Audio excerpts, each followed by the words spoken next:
बिस्मिल्लाहिर्रहमानिर्रहीम। अस्सलाम वालेकुम। प्रोग्राम इख्तिलाफ राय के साथ मैं हूं इफ्तिखार काज़मी। क्या साबिक़ वज़ीर-ए-आज़म नवाज शरीफ के सऊदी अरब से ताल्लुकात बेहतर हो गए हैं और क्या वो सऊदी हुकाम की दावत पर सऊदी अरब जा रहे हैं?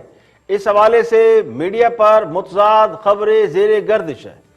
नवाज शरीफ के करीबी ज़राए इस बात से इनकार कर रहे हैं कि नवाज शरीफ मुस्तक़बिल करीब में बरतानिया से किसी और मुल्क जाने वाले हैं, वो भी इन हालात में जब लंदन में कोरोना वायरस की नई किस्म ने तबाही फैला रखी है और बरतानिया से आने वाली फ्लाइटों पर कई मुल्कों ने पाबंदी लगा दी है, जबकि नवाज शरीफ को उनके तिब्बी मौलजीन ने जहाज के सफर की हरूज इजाजत भी नहीं दी।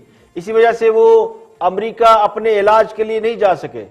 अमेरिका और बरतानिया ये वो दो मुल्क है जहां कोरोना वायरस इस वक्त अपने अरूज पर है। इसी वजह से नवाज शरीफ का किसी हॉस्पिटल में इलाज शुरू नहीं हो सका, जिसकी शदीद जरूरत महसूस की जा रही है। तो खास साहब की हुकूमत से सऊदी अरब की नाराजगी के बाद से यह तासुर बढ़ा है कि शायद सऊदी अरब ने दोबारा नवाज शरीफ के साथ अपने ताल्लुकात बेहतर कर लिए हैं, जिसके बारे में सब जानते हैं कि नवाज शरीफ की इक़्तिदार से रुखसती में न सिर्फ अरब ममालिक का बहुत बड़ा हाथ था, बल्कि यह भी कहा जाता है कि वो खान साहब को सपोर्ट कर रहे थे और ताकतवर हल्कों का झुकाव भी इसी वजह से उस तरफ था जिस तरफ सऊदी अरब का झुकाव था।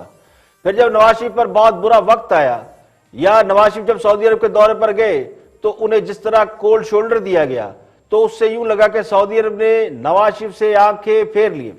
सऊदी अरब और मुत्तहिदा अरब इमारात ने खान साहब की हुकूमत पर बहुत नवाजिशात की। अरबों डॉलर खजाने में रखने के अलावा 3 साल के लिए तेल भी उधार दिया। ग्वादर पोर्ट पर सऊदी अरब और यूएई की जानिब से भारी सरमायाकारी के मुआहदे भी हुए, लेकिन सी पैक की तरह यह मामला भी अब तातुल का शिकार है और अरब मालिक से ताल्लुकात जो आते ही खान साहब के बहुत ही पीक पे अरूज पे नजर आए थे, वो अब सर्द मोहरी का शिकार नजर आते हैं। अपोजिशन की हुकूमत के खिलाफ तहरीक के पीछे कुछ ममालिक के बारे में कहा जाता है कि उनका हाथ है। तो खान साहब भी किसी मुल्क का नाम लिए बगैर इशारों में इस बात का इजहार कर चुके हैं कि अपोजिशन की तहरीक के पीछे कोई गैर मुल्की हाथ है और उनका बुनियादी इशारा अरब ममालिक की तरफ समझा जाता है। अब ये वही मुल्क हैं जो पहले नवाज शरीफ की हुकूमत गिराने चले थे और अब लगता यूं है कि खान साहब की हुकूमत के दर पे हैं। तो ये तासुर भी हुकूमती हल्कों की तरफ से आ रहा है कि इसी बिना पर अरब ममालिक की नवाज शरीफ की तरफ झुकाव की बात भी हो रही है। नवाज शरीफ की अपनी जमात ने इस हवाले से अभी कोई बात नहीं की, यानी इस बात की ना तरदीद की है ना तस्दीक की है कि नवाज शरीफ के अरब ममालिक के साथ ताल्लुकात की नोयत बदल चुकी है। अगर तो सऊदी अरब के साथ नवाज शरीफ के ताल्लुकात ठीक हो चुके हैं तो ये बहुत बड़ा टर्न अराउंड है, इससे खित्ते के अंदर बहुत बड़ी तब्दीली आ सकती है। लेकिन और इसका फायदा सबसे ज्यादा खुद नवाज शरीफ को हो सकता है कि उनके एस्टेब्लिशमेंट के साथ जो ताल्लुकात खराब हैं वो बेहतर हो सकते हैं। लेकिन बज़ाहिर यूं लगता है कि ये प्रोपेगेंडा है। इसके पीछे क्या कहानी है, जब तक कोई मुसद्दका बात सामने नहीं आती इस पर क्या सराई के अलावा कुछ नहीं कहा जा सकता। मगर नवाज शरीफ मुस्तकबिल करीब में बरतानिया से कतई बाहर नहीं जा रहे, ये बात तो तय है। इस हवाले से हुकूमत का मौक़िफ़ जरूर सामने आया है और शहजाद अकबर ने नवाज शरीफ के दौरा सऊदी अरब के हवाले से पूछे गए सवाल के जवाब में क्या कहा। 2021 में ये उम्मीद रखें कि नवाज शरीफ साहब पाकिस्तान आएंगे या कोई इतलात आपने भी सुनी है कि सऊदी अरब जा रहे हैं? जी, इस तरह की इतलात मैंने तो सुनी है, लेकिन मेरी अपनी राय ये है कि शायद वो सऊदी अरब ना जाएं और उसकी कुछ टेक्निकल वजूहत हैं। एक तो ये है कि फरवरी में इनका पासपोर्ट भी एक्सपायर कर रहा है, तो इनके पास ट्रैवल डॉक्यूमेंट भी शायद ना हो। दूसरी वजह यह है कि देखिए, बरतानिया में तो ये बहुत ज़्यादा लिटिगेशन का सहारा भी ले सकते हैं। मेरी अपनी हंच ये है कि जब अगर बरतानवी हुकूमत ने इनको अगर डिपोर्ट करने का फैसला कर लिया तो ये शायद असाइलम भी ले लें, सियासी पनाह, क्योंकि ये पूरी तरह से अल्ताफ हुसैन पार्ट 2 बनने के लिए उस डगर पे गामज़न है। भी मुझे लगता है कुछ अरसे में ऐनक भी वैसी पहन के वैसे ही लंदन से खिताब किया करेंगे। तो ये इनका ट्रेजेक्टरी तो ये नजर आ रही है। आपने उसी तो हुकूमत का मौक़िफ़ यही है कि नवाज शरीफ सऊदी अरब नहीं जा रहे और जो वजूहात हुकूमत बता रही है वो वजूहात भी को बहुत ज्यादा सॉलिड नहीं है। ये कहना कि नवाज शरीफ अल्ताफ हुसैन बनने जा रहे हैं तो ये ख्वाहिश हो सकती है, हकीकत नहीं। नवाज शरीफ पाकिस्तान की बहुत बड़ी हकीकत है और हकीकत यह कि वो पाकिस्तान की सबसे बड़ी सियासी जमात के सरबराह हैं, 3 बार इस मुल्क के वजीर आजम रह चुके हैं और उनका पाकिस्तान में बहुत बड़ा वोट बैंक आज भी मौजूद है। उनका तरीके सियासत अल्ताफ हुसैन से बिल्कुल अलग है और अल्ताफ हुसैन को अंजाम तक पहुंचाने में उनका बहुत बड़ा हाथ है। और अगर अल्ताफ हुसैन को अंजाम तक पहुंचाने वाले को कोई अल्ताफ हुसैन बनाना चाहता है तो फिर इसका मतलब तो यह समझा जाएगा कि वो इसका बदला ले रहा है। नवाज शरीफ कराची ऑपरेशन ना करते तो अल्ताफ हुसैन की सियासत का सफर जारी रहता। और जहां तक नवाज शरीफ के सऊदी अरब के साथ ताल्लुकात की बहाली है, उसमें फायदा ज़ाहिर सबसे ज्यादा खुद हुक्मरान जमात का है। लेकिन सवाल यह है कि क्या नवाज शरीफ वो सारे मामलात और वो सारी तकलीफ भूल जाएंगे जो उन्होंने अरब ममालिक के हाथों उठाई, और यूएई था जिसने नवाज शरीफ का उकामा निकाल कर भेजा और उसी उकामे की बुनियाद पर अदालत ने उन्हें वजारत उज़्मा से नाहिल किया। तो अरब ममालिक के साथ नवाज शरीफ के तल्लुकात के हवाले से बहुत बड़ा बैकलॉग मौजूद है और इस वक्त जो ये कहा जा रहा है कि नवाज शरीफ सऊदी अरब जा सकते हैं, फिलहाल उसके हवाले से कोई हतमी बात की नहीं जा सकती। अगर इस बात में कोई जरा सी भी हकीकत हो तो फिर ये पाकिस्तान के सियासी डायनेमिक्स में बहुत बड़ी तब्दीली होगी। और दूसरी बड़ी खबर, इस वक्त मुल्क में गैस के बहरान की वजह से, इसकी वजह से पूरा पाकिस्तान परेशान है। और कहने वाले कहते हैं कभी गैस का बहरान, कभी बिजली का बहरान, गंदम का बहरान, पेट्रोल का बहरान, तर्ज हुक्मरानी का बहरान, गवर्नेंस का बहरान, मुआशी बहरान और बहरानों पर बहरान। ये है नया पाकिस्तान। वजीर रेलवे ये फरमाते हैं कि वो रेलवे नहीं चला सकते, रेलवे को बेच दिया जाए। वजीर इत्तलात कहते हैं कि वो नौकरियां नहीं दे सकते। 2 दिन पहले वजीर आज़म ने ये कहा था कि वो हॉस्पिटल नहीं बना सकते क्योंकि लोग टैक्स नहीं देते। तो ये वही लोग हैं जो 2.5-3 साल पहले कंटेनर पर खड़े होकर लोगों को बताया करते थे कि उनके पास बेहतरीन टीम है। आज प्राइम मिनिस्टर ने खिताब करते हुए कहा है कि उन्हें टीम बनाने का मौका दिया जाए, यानी हुकूमत करने के 2.5 साल बाद हुकूमत को टीम बनाने का ख्याल आ गया। एक तरफ तो यह हकीकत और दूसरी तरफ बात अब अंडे कट्टों बच्चों से आगे निकल गई है और बेरी वाले शहद और एवाकाडो से मुल्क की मईशत की काया पलटने तक आ गई है। यानी 1 अरब दरख्तों पर 10 अरब मक्खियां घर बनाएंगी, 20 अरब टन शहद पैदा करेंगी, जिससे 50,000 अरब जमा होंगे जो हम कर्जदारों के मुंह पर मारेंगे। जिस तरह मुराद सही सब कहा करते थे कि 200 अरब डॉलर बाहर से आएंगे और 100 अरब डॉलर हम IMF के मुंह पर मारेंगे और 100 अरब से अवाम की काया पलटेंगे। तो जिन कामों से खास अब मुल्क की किस्मत बदलना चाहते हैं वो बदकिस्मती से अवाम को समझ नहीं आ रहे और जिन बातों को अवाम समझ रही है वो हुकूमत की समझ में नहीं आ रही। तो जो अंडे कट्टे और बच्चों से अगर कौम की किस्मत बदल गई होती तो फिर मेरा ख्याल है कि बेरी वाले शहद पर भी लोग ईमान ले आते। लेकिन दूसरी तरफ खास आप 3 माह से ये कह रहे हैं कि गैस का बहरान आने वाला है, लेकिन हुकूमत उनकी एक नहीं सुन रही। अब पूरे मुल्क में गैस का बहरान है, ना सरहदों को गैस मिल रही है, ना घरों के लिए गैस दस्तयाब है। आधा पाकिस्तान इस वक्त गैस के बहरान का शिकार है और इत्तफाक से टेक्सटाइल एक्सपोर्ट बढ़ी है तो उसके आगे भी गैस की किल्लत का बैरियर लगा दिया गया है। अब एक्सपोर्ट करने वाले सारे सनतें रो रही हैं कि उन्हें गैस नहीं मिल रही, घरों में भी गैस नहीं है और रोटी 8 से 10 रुपए की है, नान 15 से 20 रुपए का है। तो बाजार से खाना लोगों के लिए बहुत ही मुश्किल हुआ है। तो अल्लाह जाने क्यों वज़ीर आज़म की बातों पर हुकूमत कान नहीं धरती। अगर हुकूमत वज़ीर आज़म की बातों पर कान धर लेती और बर वक्त LNG खरीदी गई होती या LNG के 2 टर्मिनल लगा लिए होते, जो बार बार पिछले साल भी जब गैस का बहरान हुआ था तो उस वक्त ये बात निकल के सामने आई थी कि गैस के 2 टर्मिनल अगर आप लगा ले LNG के तो सर्दियां हमारी आराम से गुजर जाएंगी। तो अगर 2 टर्मिनल लगाए होते, हुकूमत ने अगर अपोजिशन के साथ वो कहते हैं ना मलाखड़ा या कुश्ती की बजाय थोड़ा काम किया होता तो आज गैस की इस तरह किल्लत ना होती। सर्दियों में हमेशा गैस कम होती है लेकिन इतनी कम नहीं होती कि इस बार लोगों की चीखें निकल आई हैं। तो पहले भी लोगों ने खास साहब की बातों पर कान नहीं धरा। अब खास साहब शरीफ आदमी है, वो कहते रहे कि अंडे और मुर्गियां पालें, किसी ने तवज्जो नहीं दी। अब अंडा 20-22 का हुआ है तो चीखें निकल रही हैं। तो हुकूमत से गुजारिश है कि वज़ीर आज़म की बातों पर अमल दरामद यकीनी बनाए। खास साहब दूरंदेश आदमी है, उस खातून की तरह जो घर से भाग गई तो उसके घर वाले ये कहते पाए गए कि लड़की थी अल्लाह लोग, जाने से कबल कहती थी कि घर का एक फर्द कम होने वाला है, हम ही नहीं समझे। तो यहां भी सूरत हाल ये है कि कोई वज़ीर आज़म की बातों को समझ ही नहीं पा रहा। यहां पे लेंगे एक ब्रेक, और ब्रेक के बाद जब वापस आएंगे और भी हम मौज़ूआत आपके साथ शेयर करेंगे। हमारे साथ रहिएगा।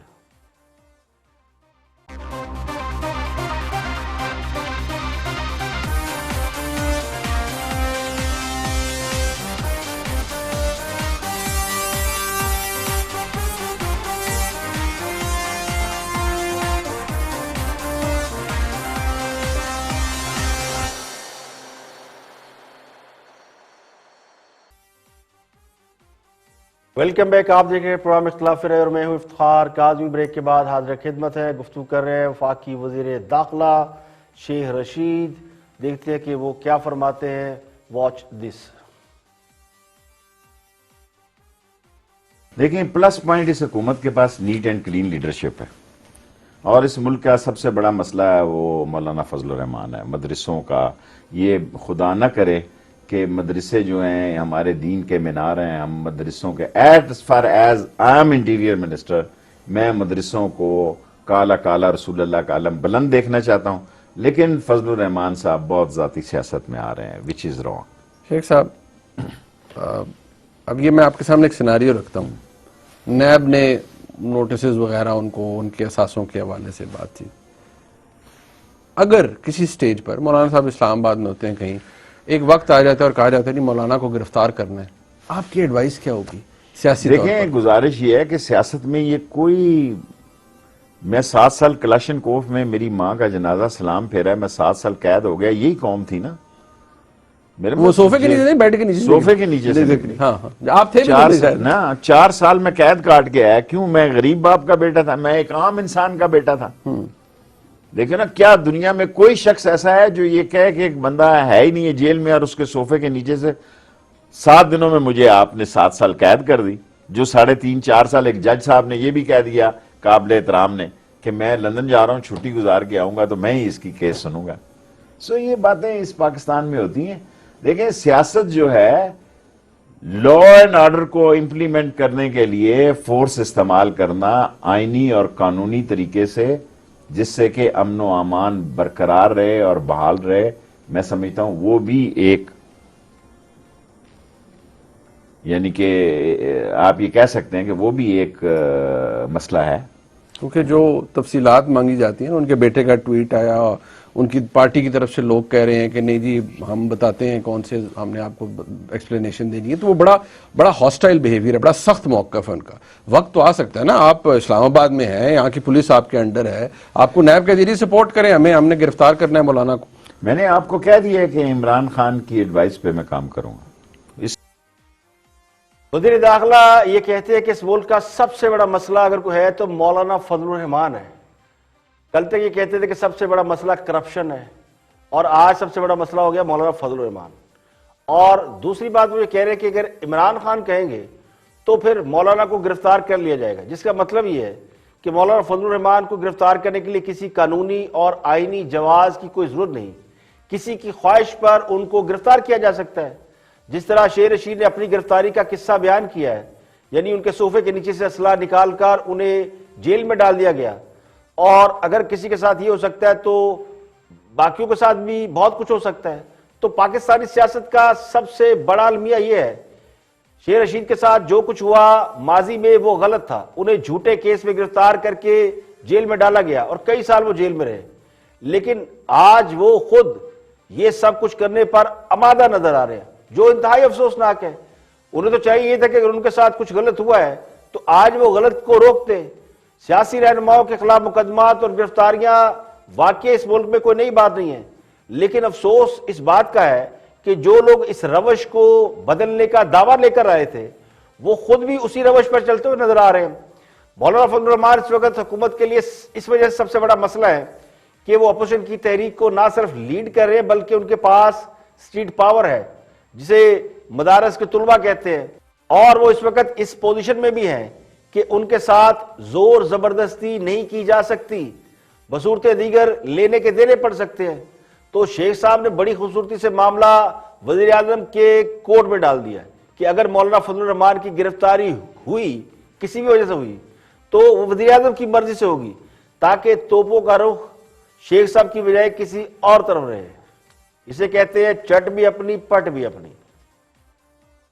आगे बढ़ते हैं और मौलाना फजलुर रहमान के हवाले से ही बात हो रही है। मौलाना फजलुर रहमान की जमात JUFA के अंदर बहुत तोड़फोड़ हो रही है। मौलाना अख्तर शेरानी कल उन्होंने प्रेस कॉन्फ्रेंस की और उन्होंने मौलाना के नजरिए से इख्तलाफ किया और भी बहुत सी बातें की। इसके बाद और आज मौलाना शुजा सामने आए, उन्होंने भी इस तरह की बात की। तो ये सब जो मामला हो रहे हैं, इस पर अपना तजिया दे रहे हैं मुजीबुर शामी नुक्ता नज़र में। देखते हैं कि उनका नुक्ता नज़र क्या है। Watch this. शेरानी साहब मुल्की पॉलिटिक्स में भी रहे, जमीयत उलमा इस्लाम के रहनुमा भी थे और इस्लामी नजरियाती कौंसिल के चेयरमैन भी रहे। जब उन्होंने छोड़ने से इनकार कर दिया। इस्लामी नजरियाती कौंसिल के जब सरबराह थे तब तो उनके जो फतवे या फैसले सामने आते थे वो तो समझा यह जाता था कि जब आप इस्लामी नजरियाती कौंसिल के चेयरमैन हो जाए फिर आपको पॉलिटिकल मनसब नहीं रखना चाहिए। लेकिन इकबाल अहमद खान साहब मरहूम हमारे दोस्त हुआ करते थे, मुस्लिम लीग के सेक्रेटरी जनरल थे, और जब वो भी चेयरमैन हुए थे इस्लामी नजरियाती कौंसिल, उन्होंने भी ओहदा नहीं छोड़ा। कानून उन्होंने भी ओहदा नहीं छोड़ा था। तो मौलाना शेरानी जो है माशाल्लाह इतने ओहदों के साथ उनकी दिलचस्पी इस कदर है। लेकिन अब असल बात यह है, आप ये बताएं असर अंदाज होगा ये मामला PDM के बयानिए पर? देखिए मौलाना मुफ्ती महमूद के इंतकाल के बाद जमीयत उलमा इस्लाम में दो धड़े पैदा हो गए थे। मौलाना समीउल हक अलग थे और मौलाना फजलुर रहमान अलग। ठीक है। मौलाना समीउल हक मौलाना फजलुर रहमान के उस्ताद समझे जाते थे और मौलाना अब्दुल हक कोड़ा खटक वाले उनके फर्जंदे अर्जमंद थे, जानशीन थे। लेकिन जमीयत के नौजवानों ने, उलमा ने मेन साथ दिया मौलाना फजलुर रहमान का और जमीयत उलमा जो सीन थी ना वो छोटी सी सिमट के रह गई। अब भी मौलाना फजलुर रहमान जो है उनमें ये सलाहियत है, वो उस पूरे हलके को लीड करते हैं, उसको दलाइल फराम करते हैं, वो उनके पीछे खड़ा है ताकत के साथ। ठीक। और जो उनको देखते हैं फिर और उनकी जो ताकत है उसको कम करने की जो ख्वाहिश है ये मेरा ख्याल ये पूरी नहीं हो सकेगी और शेरानी साहब जो है वो भी कामयाब नहीं हो पाएंगे। क्यों? कोई माने या ना माने मगर हकीकत यह है कि मौलाना फजलुर रहमान की JUI में वही पोजीशन बन चुकी है जो नवाज शरीफ की मुस्लिम लीग नून में है या इमरान खान की तहरीक इंसाफ में है। मौलाना फजलुर रहमान ने खुद को एक सियासी समझबूझ रखने वाला लीडर साबित कर दिया। इस वक्त उन्होंने दो बड़ी सियासी जमातों मुस्लिम लीग नून और पीपल पार्टी को अपने पॉइंट ऑफ व्यू पर ला खड़ा किया है और आज हालत यह है कि दोनों बड़ी जमातें जिनका स्टेक मौलाना फजलुर रहमान की जमात से बहुत बड़ा है, पीपल पार्टी के पास एक पूरे सूबे की यानी सिंध की हुकूमत है, जबकि मुस्लिम लीग नून कौमी असम्बली में दूसरी बड़ी सियासी जमात है। लेकिन दोनों जमातें इस्तीफे देने पर आमादा हो चुकी है, तो उसमें बड़ा किरदार मौलाना फजलुर रहमान का है, उनमें कन्विंसिंग पावर है, इसलिए उन्हें PDM का सरबराह भी मुकर्रर किया गया। तो जिस तरह नवाज शरीफ को अब इस बात से कोई फर्क नहीं पड़ता कि कोई उनकी पार्टी छोड़कर चला जाए या खास साहब की जमात से कोई आ जाए तो उन्हें कोई फर्क नहीं पड़ता, इस तरह मौलाना फजलुर रहमान को भी इस बात से कोई फर्क नहीं पड़ेगा। हाफिज हुसैन अहमद हो, मौलाना अख्तर शेरानी हो या XYZ कोई भी हो, उनकी अहमियत इस वक्त उस वक्त तक है जब तक वो अपनी जमात से जुड़े रहेंगे, वरना चौधरी निसार जैसे ताकतवर आदमी की तरह वो भी ना 3 में ना 13 में शुमार होंगे।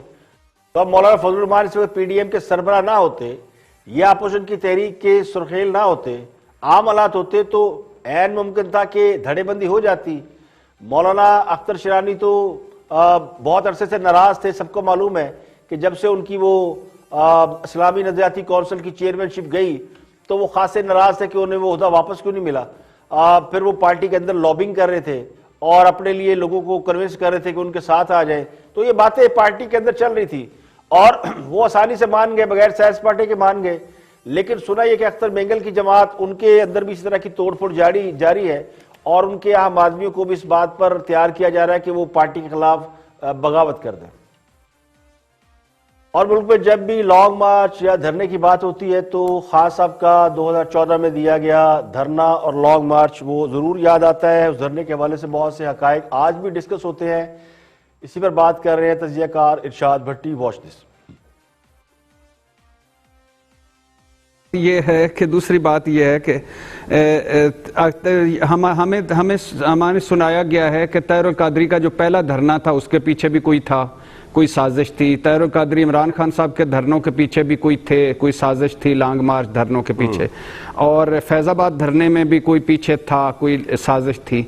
तो अब इनके पीछे भी यकीनन कोई होगा कि ये 5 जलसे हो गए हैं, उसके बाद ये इतने मोटिवेटेड हैं और आ रहे हैं इस्लामाबाद और इस धरना और फिर लॉन्ग मार्च, यकीनन कोई ना कोई साजिश, कोई ना कोई पीछे होगा इनके भी। तीसरी बात यह कि ये आईनी, मेरे काबिल एहतराम भाई ने कहा कि आईनी रास्ता है ये सड़कों पे आना। खुदा के लिए कल तक आप हमें समझा रहे थे कि आज यानी इनके बयानात ही पढ़ लें कि आज जैसे ख्वाजा आसिफ साहब कहते हैं खुदा की कसम ये निज़ाम नहीं चलने देंगे। कल ख्वाजा आसिफ साहब जब इमरान खान सड़कों पर थे तो असम्बलियों में कह रहे थे खुदा के लिए ये निज़ाम चलने दें, आए पार्लियामेंट में बात करें।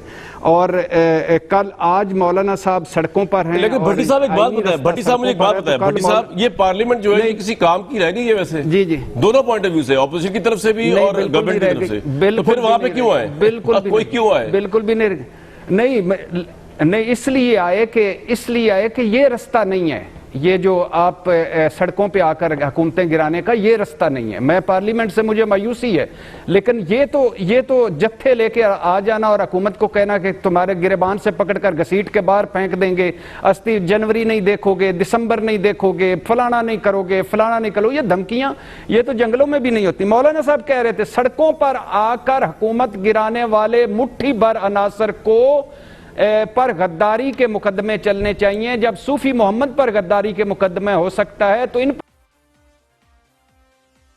जिन अकल के अंधों को ये नहीं मालूम कि सियासी जमातों का हुकूमत को चैलेंज करना या एहतजाज करना जमहूरी हक होता है। अपोजिशन भी अवाम के वोटों से मुंतखब होकर अपोजिशन बनती है, वरना पार्लियामेंट से बाहर बैठती है। और अपोजिशन का पूरा हक है कि वो जमहूरी जद्दोजहद करे। अगर हुकूमत ठीक काम ना कर रही हो तो उसके खिलाफ एहतजाज करती है। तो सियासी जमातों में और नॉन स्टेट एक्टर्स में फर्क होता है। अब जिनकी हमारे दोस्त भट्टी साहब बात कर रहे हैं वो बहुत बड़ा फर्क है। मौलाना सूफी मोहम्मद का जो एक्ट था या उनकी जो जमात थी वो नॉन स्टेट एक्टर में शुमार होती, और बाकी पॉलिटिकल जमातें जिनका वो जिक्र कर रहे हैं, अब जिन्हें गधे घोड़े का फर्क तक मालूम नहीं, वो फिर एहतजाज को क्या समझे, वो अपोजिशन के एहतजाज को बगावत और हुकूमत को मजलूम ही करार देंगे। तो इसका ये मतलब है कि उनको जमहूरियत की अलग बे भी मालूम नहीं। बस ये जुबान के कारीगरों का काम है कि मशीन चलती है और जो मुंह में आया बोल दिया। दूसरी बात यह कि खान साहब के आगे पीछे कोई ताकतें थी तो ये बात वो लोग खुद बता चुके हैं जो खान साहब के साथ थे। जवेद हाशमी या और इस तरह के लोग सब जानते हैं और सब इस तरह की बात की है। और दूसरा, मीडिया से ज्यादा किसको इस बात का इल्म होता है कि पसे पर्दा क्या चल रहा है। लंदन प्लान के बाद ही नवाज शरीफ के खिलाफ तहरीक शुरू हुई थी, ये एक अल्टीमेट रियलिटी है। और आज जो अपोजिशन तहरीक चला रही है उसके पीछे सियासी जमातें हैं जिनका एक बहुत बड़ा वोट बैंक है। तो जिन पर धरनों और लॉन्ग मार्चों को सपोर्ट करने के इल्जाम लगते रहे हैं, ये हकीकत है कि धरनों को लॉन्ग मार्चों की सपोर्ट होती रही है, लेकिन आज वो तो हुकूमत को बचाते हुए नजर आते हैं। तो इसलिए सियासी जमातों के अंदर इस वक्त जो कुछ तोड़फोड़ हो रही है, अगर आप उसको गौर से देखेंगे तो सब कुछ समझ में आसानी से आ जाएगा। यहां पे लेंगे एक ब्रेक, और ब्रेक के बाद जब वापस आएंगे और भी हम मौजूद आपके साथ शेयर करेंगे। हमारे साथ रहिएगा।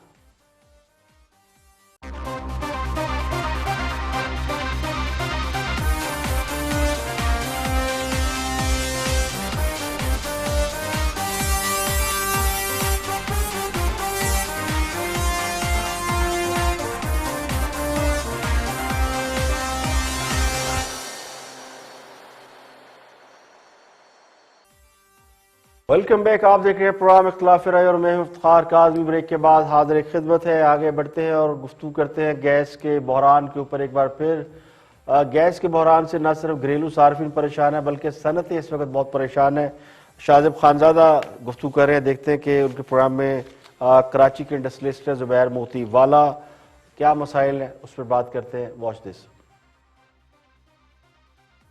रेट के लिए आप मान गए तो क्या ये सर्दियों के महीने हैं जब बहुत ज्यादा पाकिस्तान में डिमांड बढ़ जाती है, इसके लिए भी उनकी तरफ से कह दिया गया था कि इसमें भी आपको अनइंटरप्टेड गैस मिलेगी, प्रेशर भी कम नहीं होगा? फरवरी तक उन्होंने कहा कि विंटर सीजन है, तो आप विंटर तक जो है ना, फरवरी तक आप मुझे हमको ये रेट दे दें। हमने, आप जो कह रहे हैं ना, हमने आरएलएनजी के रेट दे दिए हैं। अब अगर, और कमिटमेंट क्या है कि कंटिन्यूस सप्लाई होगी फुल प्रेशर के साथ ऑल 365 डेज। अब आज हो ये रहा है, जो मैंने आपको अभी डेटा पढ़ के सुनाया है मेरी अपनी फैक्ट्री का है, कि अगर आप मुझे बताएं कि 12 घंटे और 14 घंटे अगर आप हमारी इंडस्ट्री बंद कर देंगे तो हमारा प्रोडक्शन कहां से आएगा, हम कहां से वैल्यू एडिशन करेंगे, हमारी कमिटमेंट्स पे कैसे पूरे उतरेंगे। आज अगर हमको कोई ऑर्डर्स मिल रहे हैं, देखिए एक बात शाहजेब मैं आपको बताऊं कि ये वो वक्त होता है जब देखिए इंडिया को उन्होंने बाईपास किया है, बांग्लादेश को उन्होंने कम किया है और पाकिस्तान की तरफ बढ़े हैं। अब ये जो बायर्स हैं जो आज हमको अल्लाह की तरफ से मिल रहे हैं, ये अगर हमने इनको सप्लाई में सेटिस्फाई कर दिया तो ये आगे लॉन्ग टर्म पे हमारे पास रह जाएंगे, क्योंकि बायर्स, जो बायर्स होते हैं वो चेंज नहीं करते सप्लायर्स को। जब वो हमारे पास रह जाएंगे तो आप सोचें कि पाकिस्तान के जितने सरदर्द हैं, हमारा प्रॉब्लम क्या है, हमारा प्रॉब्लम ये है कि हमारी एक्सपोर्ट्स नहीं है। हम सिर्फ 25, 23, 24, 25 डॉलर के आजू बाजू घूमते रहते हैं। हमारी रिक्वायरमेंट है कि इस मुल्क से कम से कम 35 बिलियन डॉलर का एक्सपोर्ट होना चाहिए, और मुझे कोई और सेक्टर नजर नहीं आता। मैं कहता हूं डाइवर्सिफाई करना चाहिए, हर सेक्टर को जो अंदर हमको सपोर्ट करके उसकी एक्सपोर्ट बढ़ानी चाहिए। लेकिन जहां बढ़ने की गुंजाइश है, जहां ऑर्डर्स हैं, जहां बहुत ज्यादा ऑर्डर्स हैं, जहां हमारे पास हम उसको चला सकते हैं और बढ़ा सकते हैं, वहां अगर आपका सपोर्ट नहीं है, वहां अगर आप हमको एनर्जी नहीं देंगे, आप हमको चलाने के लिए गैस नहीं देंगे, तो गैस का तो कोई नेमुल बदल है ही नहीं। मैं क्या करूंगा, गैस नहीं होता इंडस्ट्री बंद होती। वैसे ये सारी बात, देखिए मुल्क भर में गैस का बहरान शिद्दत इख्तियार करता जा रहा है। हालत यह है कि टेक्सटाइल इंडस्ट्री जरा सी संभली थी और हुकूमत ने बड़ा शोर मचाया कि टेक्सटाइल और हमारी एक्सपोर्ट बढ़ गई और ये हो गया वो गया, तो गैस की फराहमी आड़े आ गई। हुकूमत बड़े दावे कर रही थी कि उसकी पॉलिसियों की वजह से एक्सपोर्ट बढ़ रही है, जबकि हकीकत यह है कि भारत और बांग्लादेश में लॉकडाउन की सख्तियों की वजह से उनकी एक्सपोर्ट रुक गई है। इंडिया और बांग्लादेश में कोरोना का रेशो हमसे कहीं ज्यादा है, तो रिस्क फैक्टर बढ़ गया है। पाकिस्तान में चूंकि कोरोना के हवाले से खतरात कम थे और जब गर्मियां शुरू हुई तो पाकिस्तान में कोरोना ऑलमोस्ट वाइप आउट हो गया। ये पिछले 3, 4, 5 महीने में यहाँ पे एक तासुर था कि कोरोना बिल्कुल खत्म हो गया। ये तो सर्दियां आई हैं तो थोड़ा कोरोना बढ़ा है, तो पाकिस्तान में रिस्क फैक्टर बहुत कम था, तो दुनिया ने पाकिस्तान के माल को प्रेफरेंस दी। कोरोना की वजह से चाइना के माल की मांग भी कम हो गई है, तो अब चाइना भी एक्सपोर्ट में, खासकर टेक्सटाइल में या बहुत सारी ऐसी चीजें हैं जिसकी वजह से चाइना को भी प्रॉब्लम हो रही है। तो पाकिस्तान वो मुल्क है जिसमें टेक्सटाइल बहुत अच्छी बनती है और क्वालिटी भी है। पाकिस्तान की दुनिया भर में मांग भी है, साख भी है, लेकिन पाकिस्तान में कॉस्ट ऑफ डूइंग बिजनेस या कॉस्ट ऑफ जो अपना प्रोडक्शन है ये चूंकि बहुत ज्यादा है, तो इस वजह से बहुत महंगी प्रोडक्ट होती है तो दुनिया खरीदती नहीं, लेकिन लोग इस वजह रिस्क से ज्यादा प्रोडक्ट जो है वो सिक्योर होना मांग रहे हैं।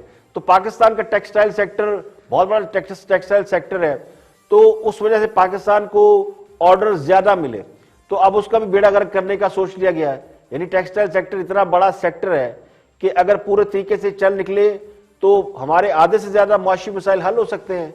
तो यहां भी नाअहली और नालायकी खुलकर सामने आ गई है और सियासी पॉइंट स्कोरिंग के चक्कर में बर वक्त ना एलएनजी खरीदी गई, ना ही टर्मिनल में इजाफा किया गया, और सारा वक्त पूरा साल हमने देखा कि शहर खान अब्बासी के साथ मनाजरे हो रहे हैं और एलएनजी पे बहस हो रही है और गैस को खरीद रहा और ना टर्मिनल में इजाफा किया गया। तो सर्दियों में वैसे भी गैस की जो कीमत है वो आलमी मार्केट में बहुत हाई हो जाती है, तो बाइंग बड़ी मुश्किल हो जाती है। तो एक्सपोर्ट अगर अल्लाह तवक्कुल बढ़ गई थी तो उसे भी लगता यूं कि तबाह करने चल पड़े। और एहतसाब अदालत इस्लामाबाद ने नारोवाल स्पोर्ट कॉम्प्लेक्स रेफरेंस में मुस्लिम लीग नून के रहनुमा एहसन इकबाल समेत तमाम मुल्जमान पर फर्द जुर्म आयद कर दिए। एहसन इकबाल ने सहत जुर्म से इनकार किया। एहतसाब अदालत में नारोवाल स्पोर्ट सिटी रेफरेंस पर समात में एहसन इकबाल ने फर्द जुर्म आयद की कार्रवाई शुरू किए जाने पर एतराज उठाया। उन्होंने कहा कि जज को पहले ये देखना होता है कि केस बनता भी है या नहीं। जज सिर्फ इस्तग़ासा की बात सुनकर फैसला नहीं किया करता, जिसमें फाजिल जज ने एहसन इकबाल को बात करने से रोकते हुए कहा कि हम यहाँ ऐसी बातें सुनने नहीं बैठे, अपनी दरख्वास्त दायर करें या अपने वकील के जरिए बात करें। हम सामने पेश किया गया रिकॉर्ड देखकर ही कह रहे हैं कि बादी नजर में ये केस बनता है। तो एहतसाब अदालत ने 12 जनवरी को एहसन इकबाल के खिलाफ नैब से गवाह तलब करते हुए फर्द जुर्म आयद की।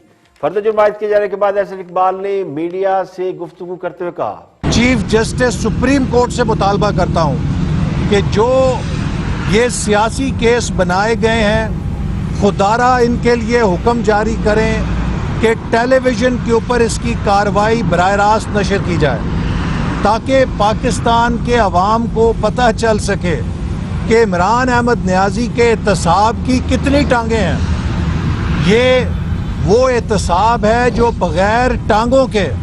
तो साबिक वज़ीर शाह ने कान अब्बासी की तरह एहसन इकबाल ने भी ये मुतालबा किया है कि हसास नोयत के मामलात या इस किस्म के मुतनाज़ा मुकदमात जो कि सियासी नोयत के हैं, उनकी कवरेज लाइव कराई जाए। बहुत अरसे से पोशन ये मुतालबा कर रही है कि उनके खिलाफ जो मुकदमात कायम किए गए हैं, एहतसाब अदालत में जिनकी समाअत होती है और उसमें जो बहस होती है, उसकी लाइव कवरेज की जाए, उसे बराह रास्त दिखाया जाए, ताकि दूध का दूध और पानी का पानी हो सके। लेकिन इस पर कोई अमल दरामद नहीं हो रहा। तो आज के लिए इतना ही। कल फिर हाजिर होंगे मजीद खबरों तबसर तजज़ियों के साथ, इस दुआ के साथ कि अल्लाह ताला आपको और आपके अहले खाना को कोरोना जैसी बीमारी से महफूज रखे। आप खुद भी अपना बहुत ख्याल रखें और अपने मुंह पर मास्क लगा कर रखें, सैनिटाइजेशन करें और सोशल डिस्टेंस का ख्याल रखें। खासकर इस मौसम सरमा में इसका ख्याल रखना बहुत ज़रूरी है। ज़ायदुल उम्र अफराद जो हैं, जिनकी एज 50-60 साल से ऊपर है, उनका खुसूसी ख्याल रखें और रोज़ाना गर्म पानी पिएं और स्टीम लें, और किसी भी अलामत की सूरत में डॉक्टर से रजू ज़रूर करें। ये मत गुमान करें कि अगर आपको बुखार है तो वो मामूली नोयत का बुखार है। इन दिनों बुखार भी इसकी बहुत बड़ी अलामत है कोरोना की, तो अपने बहुत ख्याल रखना है। इसी के साथ इजाज़त दीजिए, कल आपसे फिर मुलाकात होगी। अपना गिरदनवा के लोगों का बहुत ख्याल रखिएगा।